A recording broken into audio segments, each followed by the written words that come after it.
Hi friends, இன்றைக்கி வந்து நம்ம ஹேர் பேக் பார்க்கலாங்களா. ஹேர் வந்து ரொம்ப ட்ரையாக இருக்குது, வளர்ச்சியே இருக்க மாட்டேங்குது அப்படின்னா கண்டிப்பாக இந்த ஹேர் பேக் வந்து வீக்லி 2 டைம்ஸ் யூஸ் பண்ணி பாருங்கள். நல்லா சூப்பராக ரிசல்ட் தரும் இந்த ஹேர் பேக்கு. அதுக்கு என்ன பண்ணணும்னா ஃப்ளாக்ஸ் சீட்ஸ் எடுத்துக்கோங்க. நான் வந்து என் ஹேருக்கு ஏற்ற மாதிரி ஒரு 10 டீஸ்பூன் வந்து ஆளி விதைகளை எடுத்துக்கிறேன். அதுக்கு மினிமம் 1/4 லிட்டர் தண்ணி வந்து நான் ஆட் பண்ணியிருக்கேன். உங்களுக்கு நீங்கள் எவ்வளோ எடுத்துக்கிறீங்களோ அதுக்கேற்ற மாதிரி தண்ணி ஆட் பண்ணிக்கோங்க. சிம்லேயே வச்சுட்டு ஆளி விதைகளை போட்டுட்டு நல்லா சிம்லேயே வச்சுட்டு தான் இதோடைய அந்த ஹேர் பேக் வந்து ரெடி பண்ணணும். ஏன்னா ஸ்பீடில் வைக்கக்கூடாது. சிம்லேயே வச்சுட்டு மினிமம் இது ஹேர் பேக் ரெடி பண்ணுறதுக்கு ஒரு 10 மினிட்ஸ் ஆகும். 10 மினிட்ஸ் நல்லா கிண்டி விட்டுட்டே இருங்க. பண்ணிகிட்டே இருக்கும்போது ஒரு ஜல்லி ஃபார்மில் வந்து ஹேர் பேக் அந்த ஃபார்ம் ஆகும். ஆளி விதைகள் வந்து ஜெல்லி மாதிரி ஃபார்ம் ஆகும். அப்போ அதுதான் அதோடைய கரெக்டான கன்சிஸ்டன்சி. ஆஃப் பண்ணிவிட்டு நல்லா ஆற விட்டுடுங்க. ஆற விட்டுற பிறகு வடிகட்டிட்டு நான் வந்து என்னுடைய MA Lalitha herbal hair oil அதில் வந்து ஆட் பண்ணிக்கிறேன்.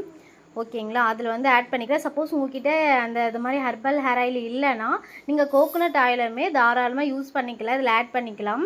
எதுக்கு நம்ம ஆட் பண்ணுறோன்னா அது ஒரு கரெக்டான கன்சிஸ்டன்சியில் நம்ம வந்து அப்ளை பண்ணுற மாதிரி இருக்கும். இல்லை நம்மளுக்கு வந்து இன்னும் நல்லா ஷைனிங் கொடுக்கும், ஸ்மூத்தாக இருக்கும், நம்ம ஹேரு நல்லாவே இருக்கும். அது மாதிரி நம்ம ஹேர் ஆயில் அப்ளை பண்ணும்போது ஆட் பண்ணும்போது இது எப்படி நம்ம அப்ளை பண்ணணும்னா ஹேர் வந்து ரொம்ப ட்ரையாக இருக்கணும்.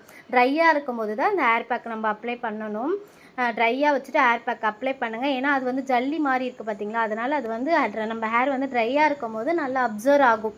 ஹேருக்கு வந்து நல்லா அப்சர்வ் ஆகி மினிமம் ½ ஹவர் 1/2 hour வந்து நல்லா அப்ளை பண்ணிவிட்டு ½ hour நல்லா ஊற விட்டுருங்க. ஹேரில் நல்லா ஃபுல்லாக மண்டையிலேருந்து அடிமுடி வரைக்கும் முடி இருக்குது பார்த்தீங்களா, அது ஃபுல்லாகவே அப்ளை பண்ணிக்கோங்க. அப்ளை பண்ணிவிட்டு ½ hour ஊற வச்சுட்டு நீங்கள் ஹேர் வாஷ் பண்ணுங்களேன்.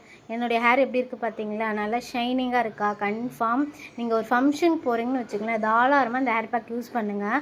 அன்றைக்கி யூஸ் பண்ணுங்கள், ஸ்மூத்தாக ஷைனிங்காக இருக்கும். உங்களை ஹேரு நல்லாயிருக்கும். ஸ்மூத்திங் பண்ணால் எப்படி இருக்கும் உங்கள் ஹேர், அந்த மாதிரியே இருக்கும். ஃபீலில் ஷைனிங்காக இருக்கும். வீக்லி 2 டைம்ஸ் இதை மாதிரி ஹேர் பேக் போடுங்க. ஹேர் நல்லா வளரும், ஷைனிங் கொடுக்கும். பேபி ஹேர்லாம் நல்லாவே வளரும். இதை மாதிரி ஹேருக்கு ஏற்றவங்களுக்கு டிப்ஸ், ஹேர் க்ரோத் ஆகிறதுக்கு இது மாதிரி டிப்ஸ் வேணும்னா என்னுடைய யூடியூப் சேனலை ஃபாலோ பண்ணிக்கோங்க. ஓகேவா? தேங்க்யூ ஃபார் வாட்சிங்.